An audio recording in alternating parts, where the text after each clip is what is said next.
グロービス試験録。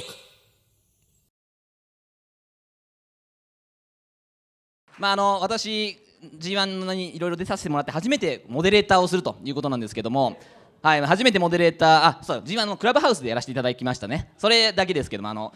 僕がモデレーターに回るぐらいちょっと個性が強い人が多くてですね、どうも2年前にもこの社会の分断というテーマでここでセッションが何人かで行われた時にはこのパネリスト同士での分断がすごかったらしいと。であまりにもその分断があって、その後ちょっと結構みんな喧嘩の仲裁しなきゃいけないんじゃないかなっていう風な話があったらしいんですけど、でもそれぐらいざっくばらんに素直に議論ができたらいいなと思っていて、分断ってなんでダメなんですかっていうところからもスタートしてもいいのかなと思ってるんですよね。でそういうところも含めてちょっと議論していきたいし、皆さんからもぜひいっぱい意見いただきたい。でこれはなんですかな、綺麗事じゃない終わり方ができたらいいなと思ってますんで、実際に世の中いろんな問題ある人で、その問題の現場にいらっしゃる方も多いので、実態値をよく見てらっしゃる人も多いし、一方でよく考えるとマクロで見ていくとむしろ分断があった方がみんな生きやすいんじゃないかというような考え方もあると思うんで、ここら辺の話聞いていけたらいいなと思ってます。でいきなりやっぱね、革命的な話から入った方がうまくいくんじゃないかなと思ってまして、ちょっと今日はスタート成田さんからちょっとお話をいただいて、最初はね、各現場で今こんなにひどいことが起きてるんですと、こんなに例えば児童虐待こんな現状があるんですと、こういう話とかいろいろ出てくるし、もう実際あるんですけど、そういう話になると急にいい人でいなきゃいけないというモードが多分皆さんの中に出てきちゃうと思うんですよね。でも人間いい人ばかりじゃないじゃないですか。良くないところもあるねっていうところも含めてですね、そういうところを促してもらう意味でちょっと成田さんから問題提起をまず最初していただけたらなと思ってますけど、成田さんいかがですか？成田と言います。ちょっとあんまりこういう場所に慣れてなくて、ちょっとすごく緊張してるのでお手柔らかにお願いします。ちょっとさっき打ち合わせでみんなやたら現場って言って、それでちらっと僕の方を見て、現場がない人もいますがみたいな感じのことから言われたので、ちょっと生活の現場の話からしようかなと思いました。昨日僕ちょっと起きたら夜の8時で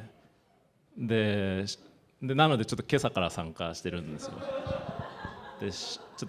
で夜中ずっと眠れなくてしょうがないんで、ちょっと近所の公園散歩をしてたんですよ。でそうしたら5歳ぐらいの子がベンチに座ってて、すごい泣いてるんですよ。で何なんだろうと思ってちょっと話しかけてみたら、すごい怖い夢を見たんだって言うんですよ。で何かっていうと、避暑地みたいなところの別荘があって、そこに大人の人たちが集まってて、でみんなおでこに成功者って書かれてて、ワインを片手に格差問題についてすごい流れるような滑舌で議論してたっていうんですよ。でこういう精神性には耐えられないっていう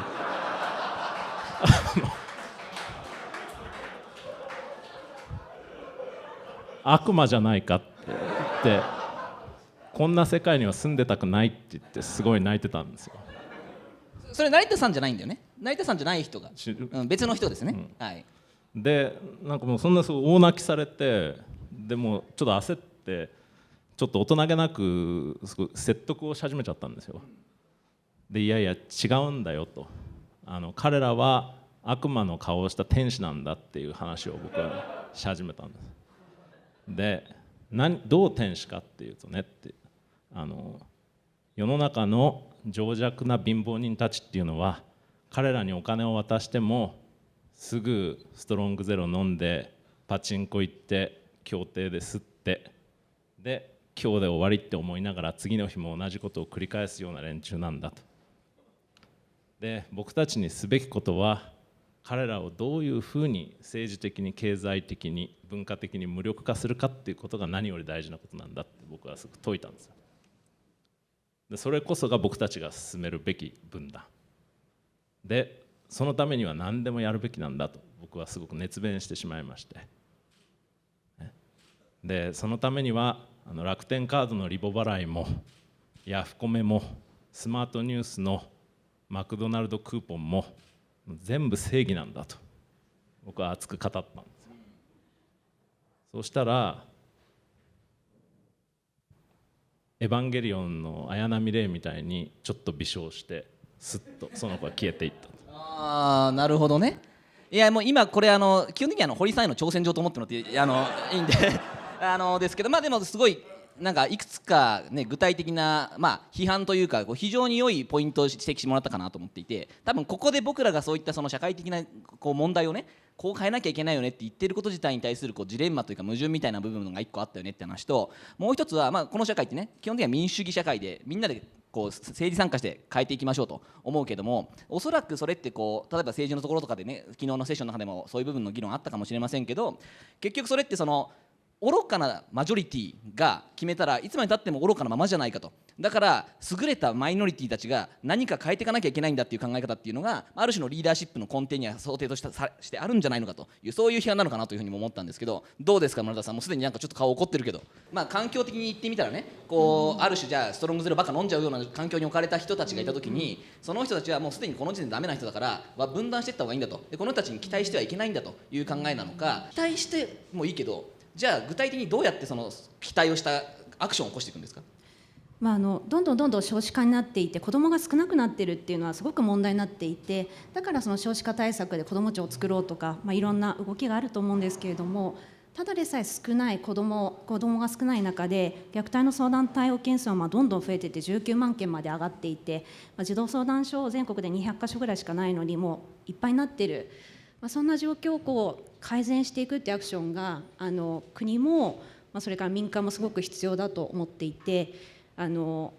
家が安全じゃない人たちがそこから違う家を見つけるとか、違うその助け合いの場所を見つける、石山さんがやっていらっしゃるようなみんなで家族になっていくとか、あとはもう里親家庭に行くとか、児童養護施設でプロの人たちに育てられて、で可能性を開花させるとか、そういう世の中にしていくことが必要なんじゃないかなと私自身は思います。社会の綺麗な部分と汚い部分が見てるような気持ちなんですけど、その上でどうですか福井さん。同じように、どちらかというと現場に近いところで活動されてますけれども、今の2人の議論を聞いての。福井です。よろしくお願いします。私はですね、今こうやって坊さんしてますけど、前職は博報堂のマーケッターなんですね。で、郷三浦さんの1個下の後輩でした。その方向性だったんですね。でそれ分かりやすいですね。その方向性、大きなじゃあ転身を遂げられたわけですね。どうやってですね人々の欲望を喚起してですね、そしてこのいっぱいお金使わせて経済を回していくかっていうことに加担した側だったんですね、かつては。でこれはいかんなと思って、こっちじゃないぞと思って、今坊さんしてますね。で今まで犯してきた罪、汚れ、これをすべて一回捨てなければいけないっていうことですね。で今、お寺にあるお供え物を、その貧困家庭の子どもたちにお裾分けをしていこうという活動を本当に何でしょう、金儲けとかですね一切考えずにとにかくいいことしようと、いうことでやってます。で今、1600のお寺さんとそれから500の支援団体さんと一緒に毎月2万人ぐらいの子どもたちにお寺に届くお供え物をお裾分けしているという、そんな活動になっています。で昨日からの議論もあってちょっと思ったのがですね、僕らの現場の話をするとコロナ禍においていろんな大変化が起きている中でですね、ピンチをチャンスにできなかった人たちがたくさんいるっていうことなんですよね。でなんていうのかな、日々僕らのところにですね餓死っていう言葉で検索して私たちの活動にたどり着いたという人たちもいて、でなので僕らは一応荷物を送るのでですね、住所とか名前とか個人情報を聞きます。それから本当にその年収とかね、お仕事どれぐらいなのかっていうのは聞きます。SOS 出してくれたらもう即日配送すると。でまず送って安心してもらうと。で何らかの SOS を発してるんだと思うので、まずはお送りするというところから活動をしているようなところです。で多くの団体さんの場合、そこで収入の証明とかですね、本当に預貯金ないのかっていうことを確認するっていう手続きがあるんですね。そうするともう SOS 出してから1ヶ月2ヶ月かかっちゃったりすると、本当にそんなことでその人を救えるのかっていうことを僕らは感じていて、これはもう坊さんがやるしかないんじゃないかと、宗教者がやるべきことなんじゃないかというふうに思ってやっているようなところです。はい。ありがとうございます。これ結構今回のパネリストの皆さんは、ある種経済合理性の外側からも意見が言える人だと思うんですよね。どの方もそれは科学的な視点からなのかもしれない、それはフィナンソロピア NPO 的な視点からもしれない、あるいは宗教的な視点からもしれない、あるいはそこの上でトリックスター若新が一体どういうスタンスから何を提案してくれるのか、ちょっと期待しながらじゃあ若新さんに一つでも聞いてみましょう。はい、まず僕最初にやっぱ成田博士のやっぱその天才からのメッセージは僕本当に素直に受け止めなきゃいけないと思って真剣に聞いてたんですよ。でなんでその成田博士の話から子供の夢が出てきたのかなって、僕多分あれ作り話だと思ってて、で誰もが気づいてたよね。だから子供が夢を見たっていう設定になってることがとても大事なんだけど、成田博士全部は教えてくれないんですよ前から。で一生懸命紐解いてたのは、ほっといても大人からのいろんな手垢がついてない純粋な子供でさえ夢の中でここになんか勝利でしたっけ書いた人たちが成功者っていう風に書いたっていう風に、皆さんの頭についてるんじゃないですか。はい、何かっていうとやっぱり本能的にはみんな誰かにレッテルを貼って集団として怖いっていう思いを持ってしまうっていう前提があるってことは結構大事だと思ってるんですよ。それは別になんか誰かから差別的ななんか考え方をインストールされてなくても、こういう人たちみたいな感じで怖いよって言ってしまうっていう。でそうなるとそこからそれ以上見なくなるわけじゃないですか。だからでもその中でも全員に一人一票を与えるっていう社会を尊重するのか、そうじゃない社会にするのかっていう話なのかなって思ったんですけど、僕個人的には僕が生きてる間はそれでも一人一票を尊重するっていう社会は続きそうなので、その中で僕はじゃあそのレッテルで言うと、僕はアンチ若新みたいな集団が現れるとしたらどう付き合っていくかなみたいなのはいつも考えてたんですよね。アンチ若新の存在について考えてるわけですね。そうそう。でも世の中ってそうなってくると、今の考え方で言うと、そのアンチはどうせそうやってね、僕より稼いでないし僕より目立ってないし僕よりイケてないからいいんだよ、ストロングゼロ飲んでるんだよって言い方もできるけど、若干そういう風潮があるけどなんかちょっと面白くないなと思ったし、僕自身寂しがりだから、それはどうやったら分かち合えるのかっていうのは結構関心があって、で、僕の日課としては僕ニュース出た後にひたすらずっとエゴサするんですけど、その若新キモいとか話長すぎみたいなやつに一個一個謝罪するっていうのをずっと日課として続けてるんですね。僕多い日は週5本ニュースあるんでずっとやってるんですね。でなんでかっていうと、それはまずだからアンチってくくってしまうのは超簡単だから、それは分断の始まりなわけですよね。でも一応アンチっていう集団になってても一個一個見ようっていうのが分断を乗り越えるときに議論されることだと思うんですけど、でも一人一人に真剣に理論的に返してても話にならないんで、どうやったら一応アンチって一括りされてないみたいな安心してもらえるかってなったらいろいろ試したんですけど、僕が謝るしか方法はなかったんですよ。で僕が謝ると一応なんか自分のことをレッテル張りはしてなくて、なんかちゃんと話をしようとしてくれてるのかなって、どんな人でもまあまあ思ってくれることが分かってやるんですけど、一人一人に個別調整しなきゃいけないんで超大変で、確かにこれが嫌になってそういうやつらだからってくくりたくなるっていうことも分かる。それからビジネスの場だったらお客さんの一個一個のクレームに永遠には一個一個個別調整で返せないから、クレーマーとかね、他のところのうちのサービスが好きじゃない人っていうくくり方をすると思うんだけど、その社会全体をもっと考えるときにはそういう人たちをくくらずに一個一個どういう人生があるかって見れるかどうかって話になってくる気がして、今僕自身は実験中なんですけど、大変なんですけど、一個の方法はそれかなと思ってひたすら謝ってます僕は。これでも今すごい面白いなと思ったのは、若新さん自身は何かをラベリングして見ちゃう自分のことを理解していて、その上でできるだけ一人一人と向き合うべきであるというふうなことを今おっしゃったわけですね。謝るしか方法はなかった、今のところはね、謝罪以外には近づけなかったんだけど。だけどこれってすごい成田さんの言ってた話とちょっとズレがあると思っていて、それは若新さんが余裕がありますよね。だけどその余裕がない人ほど物事をラベルで見るじゃないですか。でそれだ例えば成田さんがさっき言った話で言うと、成功者のクソ野郎っていうこの気持ちっていうのは一定多分多くのじゃあ自分が成功してないと思ってる人にはあるとしたとして、それをじゃあ個別に見てったらいい人だよねっていう風な認知に変わっていくようなことっていうのが、本当にあるのかと、基本的にはみんな一人一票で決めてこようってなるわけですよね。でも一人一票で決めてこようってなった時に、一人一票で決めたことによって変わった実感を持てている人っていうのは実際にそこに参加し続けると思うんですけど、いやこのゲーム最初からスタート地点で僕に不利になる、俺らの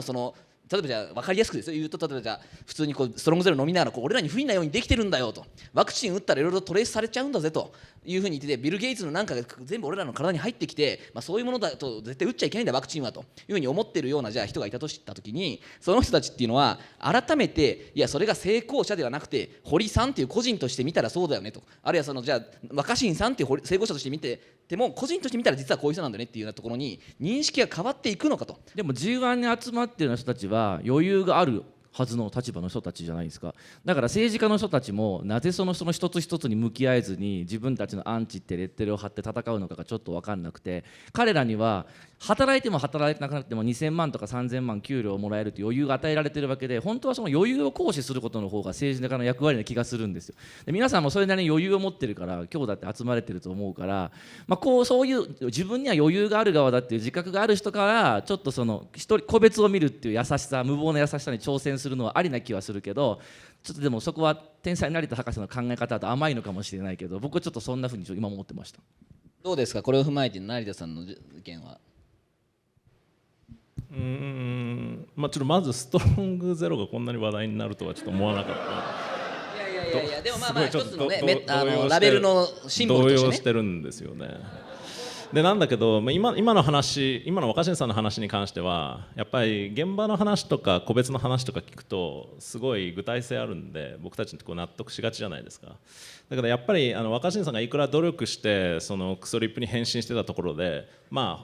所詮そんなもん数百人みたいなもんじゃないですか。ですよね。だからやっぱりちょっと人間その根本的に分かり合えない、対話できないっていうことを出発点にすべきじゃないかと思っていて、その仮に毎日100人とですよ対話をして連帯を深めて理解し合って、それを365日続けて100年ぐらいやったとするとどれぐらいですか。360万人とかですか。だから静岡県ぐらいですよね。だから結局その根本的に人間っていうのは人と分かり合えないっていうか、そもそも誰についてもほぼ何も知らずに死んでいくっていうことを出発点にすべきなんじゃないですかね。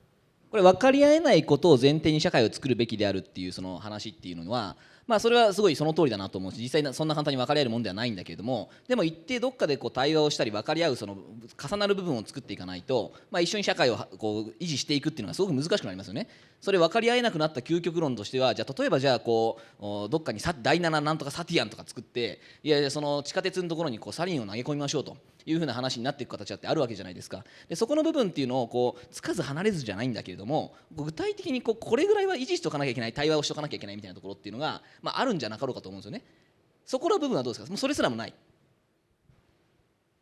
でもその対話っていうの自体が、その対話する人たちが誰と対話するか結局決めちゃうわけだから、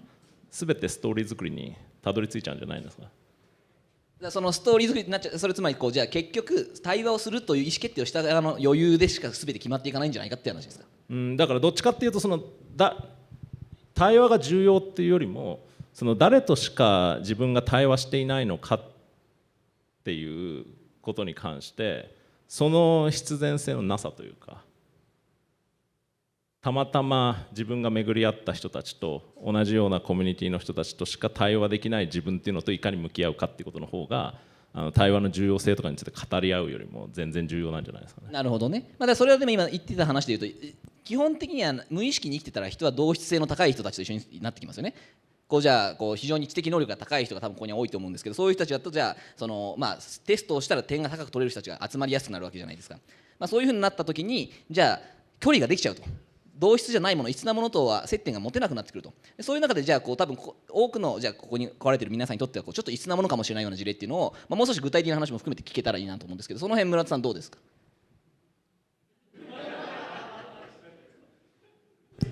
どういう質問はその現場で、つまり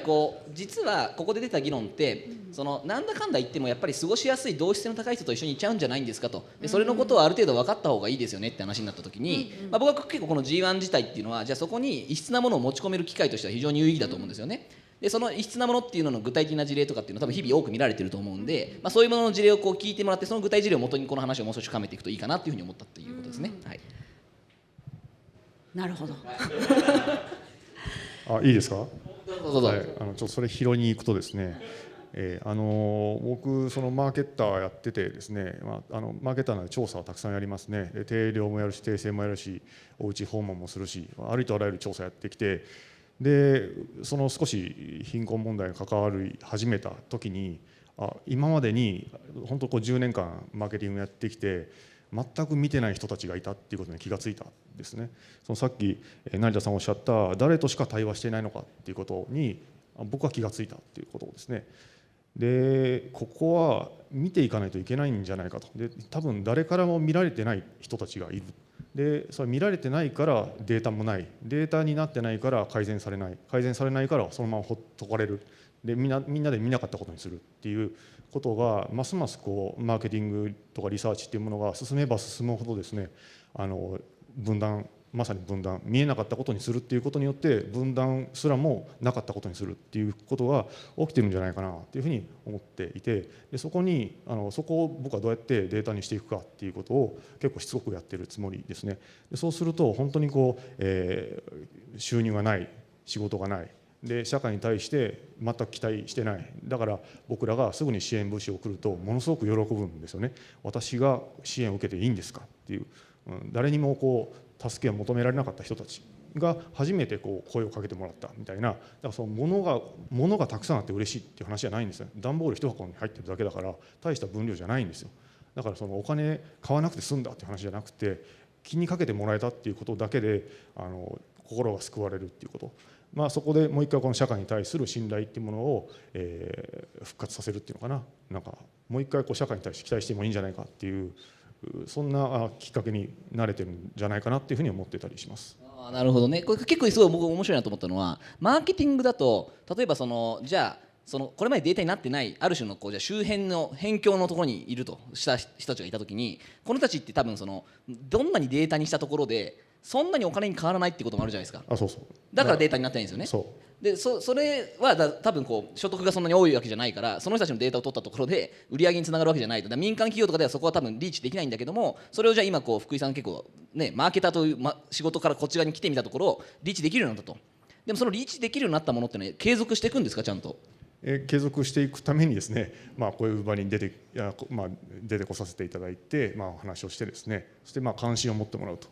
そういうことがあるんだっていうことをまず知ってもらう。それはだからあれですよね、ずっとデータでマーケティングの仕事をされてきたけど、それが有効じゃないわけじゃないけど、でもそのデータの有効性は一定認める上で、さらなるなんかロマンがいるっていうか、そういうことだと僕は聞こえてきたんですよ。なんかまたその成田博士の話で、結局どんなものも全てはある都合のいいストーリー作りになってしまってるじゃないかっていうのは、やっぱ僕らが自分たちの生きてる間とか自分の作った会社が存続してる間に結果を出したい、結果を出さなければ評価されないっていうジレンマがあるから、本当に全ての人と対話しきる前に対話したことにするとか結果を出したことにするってことになると思うんですよね。それに対して彼はある意味本気で水を差してると思うのよ。それできた気になってるだけじゃないの、あなたの都合のいい文脈で対話した気になってるだけじゃないのっていう、水を差されてると思うんだけど、だからその時にそのリアルを見てやるのか、やっぱりその自分が生きてる間に結果が変わらない、もしかすると永遠に結果は変わらないかもしれないけど、希望として叶わないかもしれないロマンとして政治だったりとか社会づくりをする意味があるのか。で僕ははっきり言って多分ロマンだと思ってるから、確かに全ての人にリップ返すことはできないんだけど、なんとなくロマンの中で生きたいと。でもそれがロマンって言っちゃうか、それを宗教というのか信仰っていうのか分かんないですけど、そういうところまで考えていかないと、この手法だとこの間にこういう結果が出せるっていうことは実は全ては見てないっていうことなのかなちょっと思って、そうだから僕たちロマンを持ってやりたいって人は成田博士の水を差すこの行為に負けちゃいけないっていうか、いう覚悟は必要だと思うんだよね。でそこは宗教の役割でもありましたよね。どうですか。もうまさにそうですね。大きな意味で我々はその共に生きる社会、共助ですね、共に助け合う、そういう社会を作っていくっていう、ある種パーパスを掲げて NPO をやってるわけですけど、本当にロマンですよね。どうやってやんねんと、金どうすんねんという話がある中で、同じ思いに共感してくれる人とどれだけたくさん作っていくかっていうことだと思っています。例えばですね、我々が活動し始めて最初に反応してくれたのはユニリーバさんだったんですね。ユニリーバはすごい会社だなとその時思いました。その我々の思いに共感してですね、もうすぐに数トン単位でシャンプー、ボディウォッシュなんかをもうお供えとしてもう仏教お寺にですねユニリーバの商品をお供えするっていう、そんなことはあんのかって思いましたけど、でもそれがまだまだなんだろうな、そのロマンっていうかストーリーっていうものを考えてくれる、共感してくれる人たちがいるんだっていうことに僕はそこで救われたっていうこともあります。はい、そのロマンをでもある程度その大きなマスに広げていくときにはそのロマンを新しい仕組みに組み込んでいかなきゃいけないんじゃないかと。つまりその、ね、福井さんの話ってすごい面白いですよね。福井さんがやってることっていうのは例えばその NPO の活動でいうとフードバンクっていうのがあるんですね。フードバンクっていうのは賞味期限に近くなった食事っていうのを集めてきてそれをこう貧困家庭とかに配りますよみたいなことをフードバンクとかっていうふうに言いますと。でこういうものってすごく貴重な行為なんですけど実は受けてる側はすごい嫌な気持ちになるんですね。そうですよね。そのただでもらえて嬉しいありがたいはありがたいけれども結局みんなが残した賞味期限切れとか直後前のものを僕らはもらうんだなっていう中ですごく劣位な感じを自分が持つじゃないですか。ところがその福井さんの話っていうのはいや違うんですと。これはお供え物ですっていう形にしてむしろめちゃくちゃポジティブに捉えながらその受け取れるような形にするっていうそのある種コミュニケーションにおけるそのパーセプションチェンジみたいなのがあるというところだと思うんですけどとはいえじゃあそれをこうもっともっと多くのマスに広げていくためには今のロマンっていうのをどうやって現状のその例えば経済だとかっていう部分に持ち込むのかそれとも持ち込まない方がいいのかっていうのはどうですか。でもそれを多分フードバンクとか、子ども宅食さんとかは、国の制度化して、予算を取ってですね制度にして、全国展開していこうっていう話だと思うし、思うんですけどそれに対して僕らは制度の側から行くんじゃなくて文化の側っていうかボトムアップで行ってみようっていうことでそれは宗教者だからですねあんまりその政治的なコミットしないっていうふうに立ち位置っていうのかなからやっていこうということでこれは社会実験だと思ってますね。はい、だからお供え物っていうふうに名前が変わったってことによって捉え方が変わるっていうのはまさに極めて宗教的だと思うけどやっぱり改めてお話を聞いて思ったのはだからやっぱ仏教っていうのは死後の世界っていうのを作ったってことだと思うんですよ。だってその生きてる間に変わるとか救われるっていうと変わらなかったじゃないですかってそこに成田博士が現れるわけですよね。初めからそんなものは無理なんだよって、だけどそこにやっぱ死後の世界を使って、諦めないようにするっていうやり方で向き合い続けるっていう方法あると思うんだけど僕は分断を乗り越えるっていうのは僕はまだそこまで詳しくないから現実的に可能かどうかは別としてだけどもそれを理想として掲げてやろうとし続けるのか本当にこうリアルと向き合っていくのかそこも大事な気がしていて多分だから村田さんはそこについてそれはだから諦めないっていうスタンスなんだろうなって僕は思って聞いているんですよ。ただしそれはでも生きてる間にはかなわないこともあるっていうか、でもそれがなんかその本当にそのどうしようもない問題と向き合うってことなのかなと思っていていかがですかね松田さん。僕が振っちゃったごめんなさい。どうしようかなちょっと論点が結構いろいろ出ている中で何を言おうかなと思ったんですけどそうですねなんか、日本の中で結局その分断がまだ大きい分断は生まれてないとは思うんですけれども置いていかれたというかチャンスがないとかすごくそのディスアドバンテージがすごくあるっていう人たちを減らす努力はやっぱりした方がいいんじゃないかなと思ってます。で施設など出た後の若者たちの緊急支援を今年やったんですけれども、その時にたくさん聞いたのはちなみに現金給付と食料支援をしたんですね。でなんでかっていうと1日1食カップ麺で過ごしてて高校は進学校でめっちゃみんな大学行ってて自分以外は進学してると。で友達みんな進学したのに自分だけ社会的養護に入ったから進学できなかったと。で措置延長もしてもらえなかった。でそういう中で自分だけ働いて収入が少なくてコロナで影響を受けて、カップ麺一食でなんとかしのいでますという人がいたりあとは今専門学校に行っていて福祉の専門学校でいずれ私は児童相談所の職員さんになりたいもしくは児童養護施設の職員さんになりたいで一生懸命頑張って勉強してるんだけれども自分の行ってる学校が奨学金とかいろんな支援の対象外になっていてなのでいろんな救済策に漏れちゃった人だったんですね。でその結果どうなったかというと1日やっぱり1食でお風呂はもったいないので2日に1回しか入ってません。で生活保護申請しようとしたら学校を辞めてくださいって言われました。で緊急小口資金っていうのを政府は出してくれたんだけれども貸し付けですよって言われて預金が全然ないので借りれませんでした。もう支援策全部尽きていて私いつまで持つか分かりません。国から、死ねと言われているという気分です。なんで国は周りの人は、頭のいいリーダーたちは、何もしてくれなかったんでしょうかみたいなことを言われたんですね。で研究支援をやってるとそういう声が結構来るんですけど、でもみんな何とかしようとしてすごく動いてくれている。でその間をつなぐのが民間のこういう小回りの利く団体なのかなと思っていて、そうじゃないと。なので支援を集めて届けるとか、あとはその国の政策に生かしていくとかで、それで政策を変えていくとか、できることは本当にいろいろあるなというふうには思ってます。あとは世界価値観白書の結果を見ると、一番最近のレポートで日本の食べ物を得るのに困りましたっていう経験があるかどうかって聞いたデータがあるんですけど、今日本の中で 9.2% の人が食べ物を獲得するのに困っていますっていう回答をしています。でアメリカが 12.7% です。でその前の結果が 5% ぐらいだったので、日本国内のデータが上がっていますと。でこのまま放っておくと、日本の中ではすごい大きな2つに分かれるとかって対立はないけれども、もしかしたらその火種は結構あって、なんでこんなに辛いんだ、なんで何もしてくれないんだっていう声を放置することの危険性をすごく感じています。これすごい面白いなと思うのは大きく多分今日議論している中での取り残されてるみたいな話ってこう2種類あると思うんですよね。一つは機能的なものですと、本当に実際に現生金がねえとか飯が食えねえっていうその機能的な問題と、でもう一個は何かわからないけど私たちはこうもっと頭のいい人とかに食い物にされてるんじゃないかっていう、そのある種の取り残されていってる感覚みたいな話があると。でこれ有名な実験ありますけど、皆さん飛行機があった時に、飛行機ってエコノミークラスとファーストクラスが分かれてる飛行機と、エコノミークラスしかない飛行機ってあるじゃないですか、ものによっては。でこれそこでのいろいろトラブルの起こる確率っていうのがあるんですけど、トラブルの起こる確率っていうのはエコノミークラスしかない飛行機の方が圧倒的に低いんですね。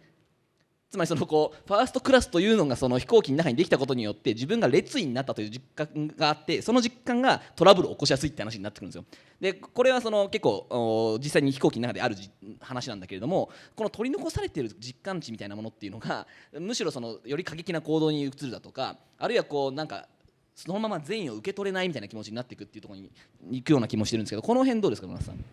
日本の中では例えばデモをやろうとか何かやろうっていう勢いというよりか、どちらかというと自分に暴力が向かっていくケースの方が多いなという印象で、なので自死につながっていって自殺率の上昇っていうのはそれがつながっているというふうには感じます。絶望した時に自分の外に敵を作るより内側に問題があったっていうふうにする方が美徳みたいなところが残ってるんでしょうね。でも結局それ絶望するとそうなるわけじゃん。で多分成田博士に言わせれば、でも全員がファーストクラス行けるんですか、全員がファーストクラス行ったらそれはもはやエコノミーですよねって話になると思うんだけど、問題は行けるかどうかじゃなくて、行けるかもしれないっていう希望が社会に残されてるかどうかっていうのが僕は大事かなと思うんですよ。つまり別に僕が一人一人にリップを返しても全員が変わるわけでもないし、数は限られてるんだけど、ただ希望を残しておきたいだけで、多分現実としてはどうかってことなんだけど、村田さんの存在っていうのは問題解決する存在っていうよりは、お話を聞いてて思うのは希望があるっていう感じだと思うんですよ。だからその希望を忘れないでやってる人がいるっていうことが、多分その実際の自分の問題を解決してなくても、もしかしたらこういう人たちが増えて自分たちの現状をより良くするかもしれないという希望を残してくれることは、本当は全部は変わらないかもしれない。成田博士が言うようにやることに意味がないのかもしれないけど、人々は絶望しなくて済むんじゃないかっていう気はする。でも僕は結局それロマンと言われてしまえばそれまでなんだけど、そこは成田君どうなんですか。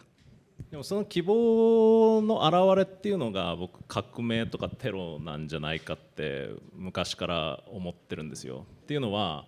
これまであったように苦しい人たち、大変な人たち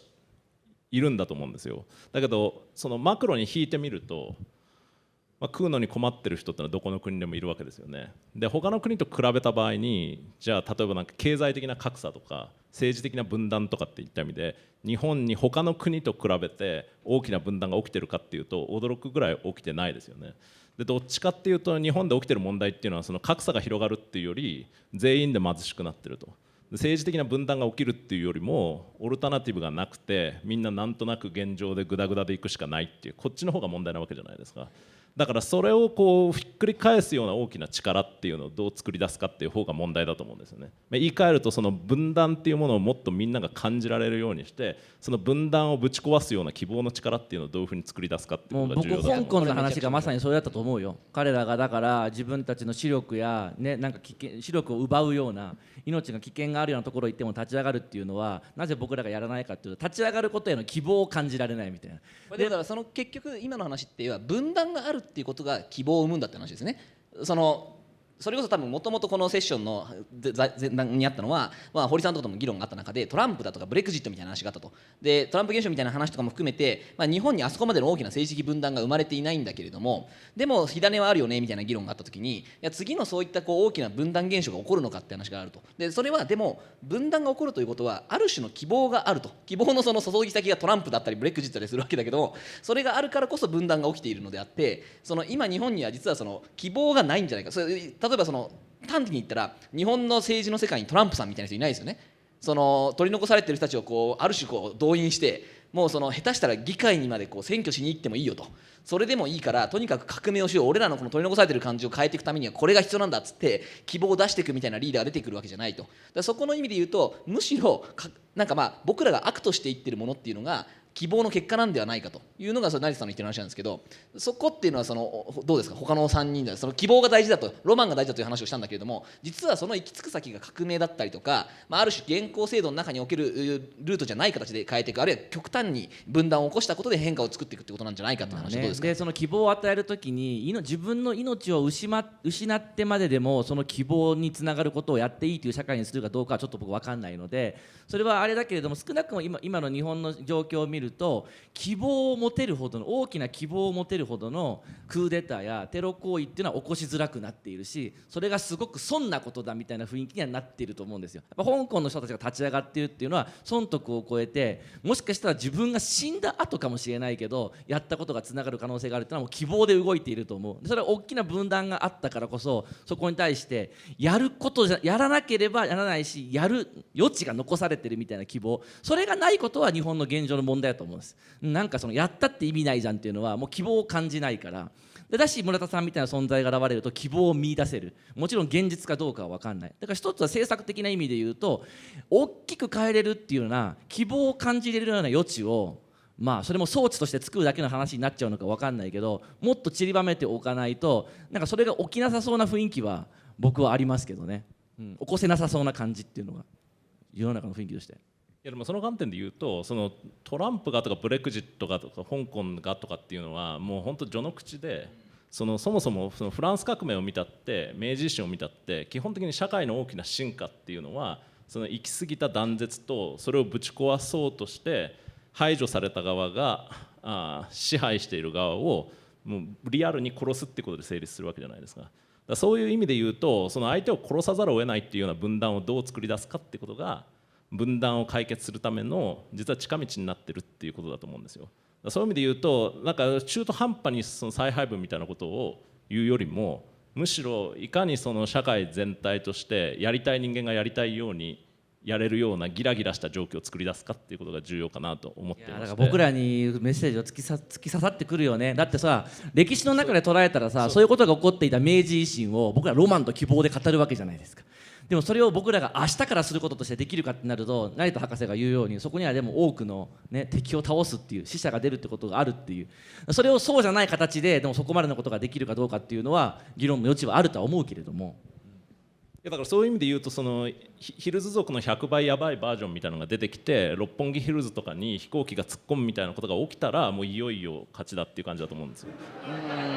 なんかそれって逆に言うと、多分現状の再配分制、例えば自民党はそういう再配分を意外にしっかり手厚くやるところですけども、現状の社会制度がいいと思っている人たちのエゴっていうのがその再配分の仕組みだとか、そういうところに詰まってるんじゃないかっていう問いでもあるかなと思ったんですよね。でその意味で言った時に、ある種なあなあにしながら分断が生まれずに再配分をしたりだとか、社会をつないでいき希望を見せる。しかしその希望は実はある種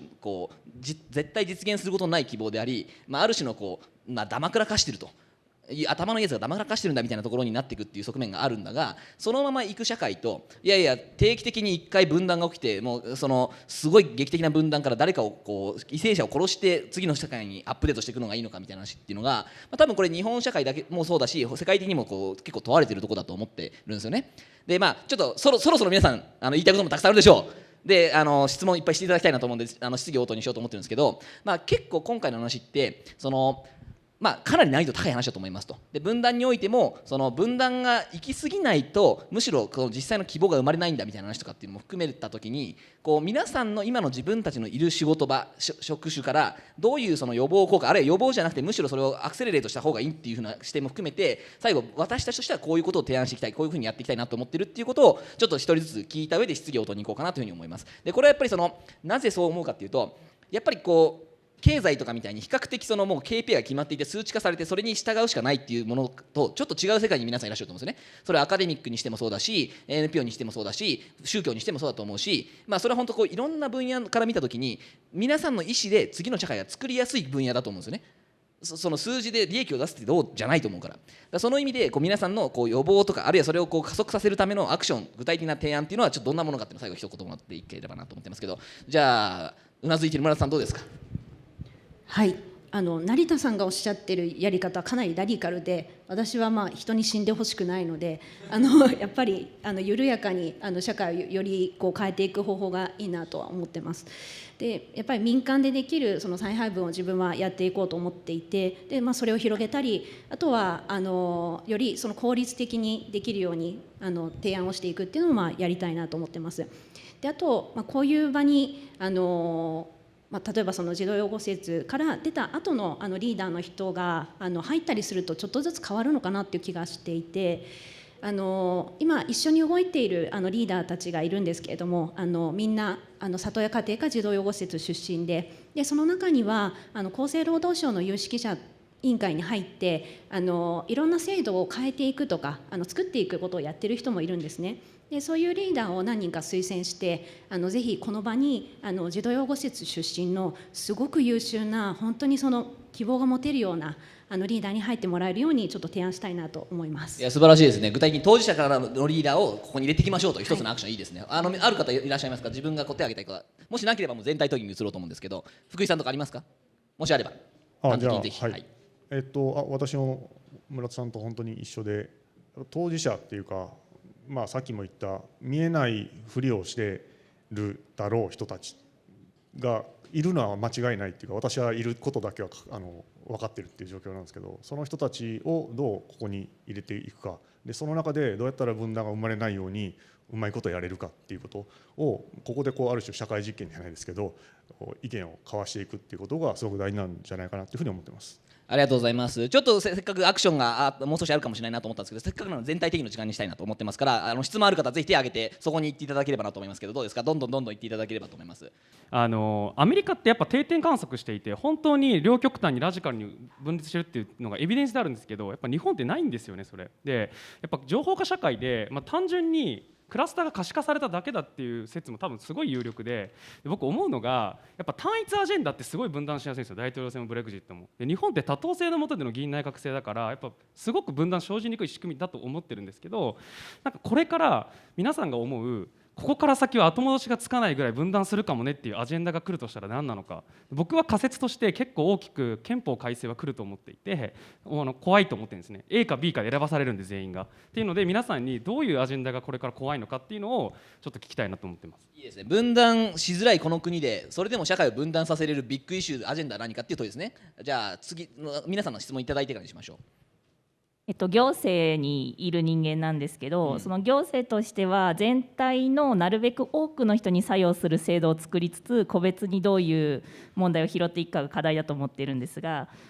一方でそれをする時間があまりなくて、で個別に政治家が拾ってきた声に惑わされているというのが今の行政側のモヤモヤだと感じてます。で今日のお話すごい面白かったので、そういう行政の心構えとして皆さんが期待することをお聞きしたいです。なるほどね。ある種の EBPA にもつながるような話ですね。はい、行政の心構えとしてこういった課題にどう向き合うのかという話2つ目。はい、じゃあぜひ辻さんどうぞ。辻と申します。お話とても面白かったです。今日先ほどのラディカルの話最後出てたと思うんですけれども、それってやっぱり経済的指標の元のアイデンティティで、例えば裕福か裕福じゃないかみたいな分かりやすいアイデンティティを元に分断をするか否かって話だと思うんですけど、もう少し例えば平野啓一郎さんが言う文人みたいな個人の中のアイデンティティって経済指標以外のものたくさんあるんじゃないかなと思っていて、なんかそういう個人の中の複雑性とか分かりにくさとか、そういったいわゆるベン図だとするとこれだけじゃないじゃないですか。個人の中にもっとたくさん輪があって、どこが社会との接点って人によって違うと思うんですけど、そういう個人の中の複雑性をどうコミュニケーションしていったらいいのかというのをお伺いできればなと思った次第です。課題解決のためには、いろんなタグがその人にはついているはずであると。でそれは例えばホームレスのおっちゃんだとしても、ホームレスのおっちゃんじゃなくてどこどこ出身の何々さんで、実は好きなものはこういうアイドルでみたいな、そういうのもあるかもしれないよねと。でそのタグを踏まえてどうやってコミュニケーションすると社会が良くなるかってところですね。いいですね。はい、じゃあどうぞ。はい、今日私個人的に分断は悪だという前提の質問になるんですけれども、主に村田さん、福井さんにですね、ここにいるたくさんのこの成功者に対して、なんかこういう行動しようよみたいな提案、G1精神にのっとってもしあればいただきたいというふうに思います。提案を具体的にしてくれた。はい、いいですね。どうぞどうぞ。あえてちょっとデビルズアドボケートなんですけど、やっぱり世代間の分断ってなかなか表出しないと思うんですよ。それが本当に苦しくなるのが未来に来るので。でもこの共和制のギリシャ時代以来の歴史って人口増加に基づいて作られている中で、人口減少に転じた時にもう絶対限界があると。で要は社会保障費が増え続けるけど未来への投資っていうのは減り続けるってことに対して誰も疑問を呈せないっていうこの民主主義の仕組みの中で、あえてやっぱ世代間の分断って作っていかないと変わらないんじゃないか、あるいはデフォルトを起こす、これぐらいのショックがないともう制度的に変えられないんじゃないかと思うんですけど、その辺に関してご意見あればぜひ教えてください。いいですね。世代間分断は必要ではないか。実は去年から私東京を離れてこちらに住んでるんですね、で街を散歩してた時にある家の前に里親募集っていうのが貼ってあって、それを見たら本当に子どもの里親を探してたんですよ。それが僕は結構ショックで、東京ではそういう体験がなかったので、その施設の長の方に連絡をして、何か支援できることはないかっていうことで、実はそれ以来クリスマスプレゼントしたり、バーベキューをそこの施設の全員に僕がやったりしているんですね。でこれを奨学金も含めて全部やっていこうとこれから思ってます。で全国に養護施設600あるんです。逆に言うと600なんで、ここにいるみんなが行動すれば、120人いて1人5施設担当すればカバーできるんですよ。なのでなんかみんなでそういうことを一緒に、ちっちゃいことかもしれないけれどもやっていくっていうことを提案したいと思ってまして、みんなで600施設フルカバレッジで支援をしていきませんか、このアンダー40でというふうに今日提案させていただきたいと思います。素晴らしい具体的なテーマ出ました。拍手。今最後源さんが言ってくれたものは村田さんのリーダーシップの下で必ず実現しましょうという話でやりたいの。僕ももちろん、やります、オーナーシップ持ちますって話があるんですけど、今いろんな質問出ましたけど、これ答えたいよみたいな人いたらぜひ皆さん自分の口で入っていただく。じゃあ僕なんとなくこれっていうよりも全体的にまとめて思うことですけど、今日の僕の話で言うと、だから僕はでもやっぱこれから先よりなんとなく人生の希望っていうかロマンが失われないことが大事な気がしていて、結局その人が幸せであったかどうかっていうのはどういう結果を出せたかじゃなくて、どんなつもりで生きてたかっていうことが全てだと僕は思っているので、どういうつもりだったかっていうその人のつもりを失わせないってことは僕は大事だと思ってるんですね。実際どうであったかはそんな僕は重要じゃないと思ってるんですよ。でもそれを残念なことにできなくしているのは、結構さっきの言葉の中に出てきたけど定点で観測するとかデータで検証するみたいな、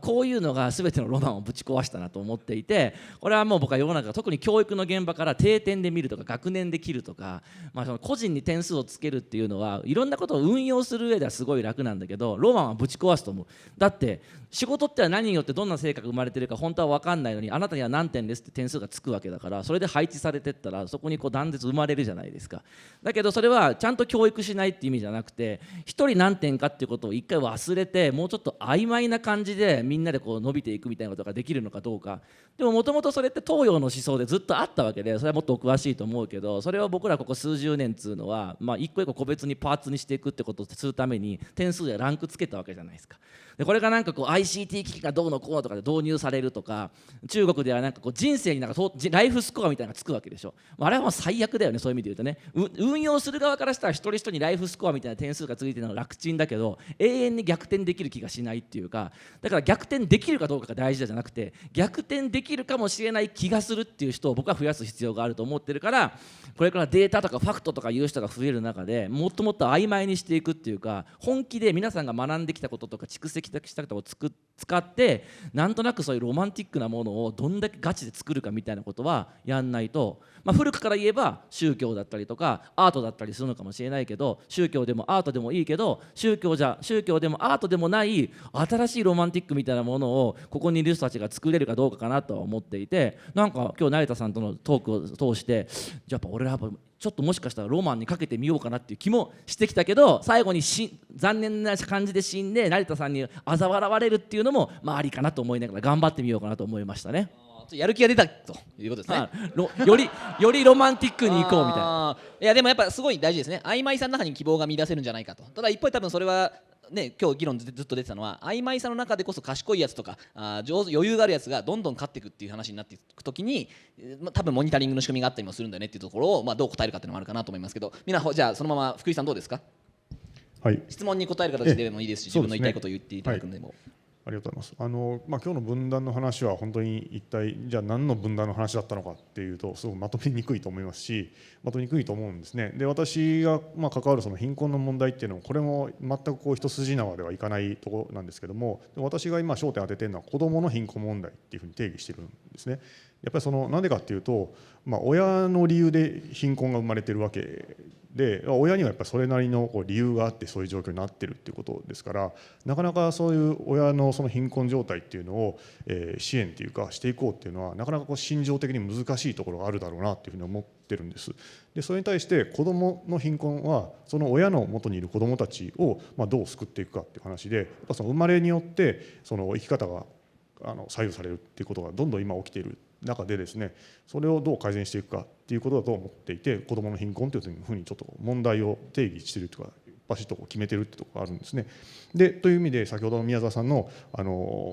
ご提案、その養護施設を支援していこうとか、もうその子どもたちに直接届く何かっていうところがものすごく重要だし、これから結構地味に効いてくるんじゃないかなっていう気がしています。なるほど。機会平等をどう担保するか、それはやっぱ子どもが大事だよねという話ですね。素晴らしい。はい、村田さんどうですか。はい、